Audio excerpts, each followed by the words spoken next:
เจ้าสบายดีมื้อนี้พวกเฮาจะมาแนะนำจักรเม็ดยี่ห้อแจ็ครุ่น609 S ซึ่งเป็นจักรเข็มเดียวกะโหลกใหญ่กะโหลกใหญ่นี่เขาใส่สำหรับหยิบผ้ายีนหรือผ้าหนาเนาะจักรตัวนี้เป็นจักรมอเตอร์ใหญ่อันนี้เฮามาหยิบผ้าหนาเป็นกันเลยเนาะ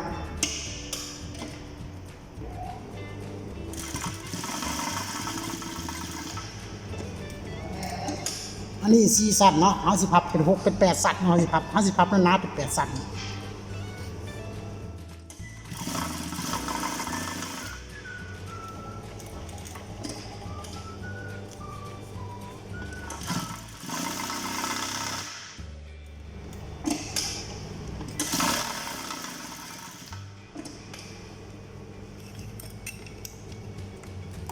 จะออกมาหน้าตาแบบนี้เนาะจักรคันนี้ถือว่ายิบผ่าหนาไหลสบายเนาะสนใจติดต่อไหลทางบริษัทอิมไทยของพวกเฮาขอขอบใจ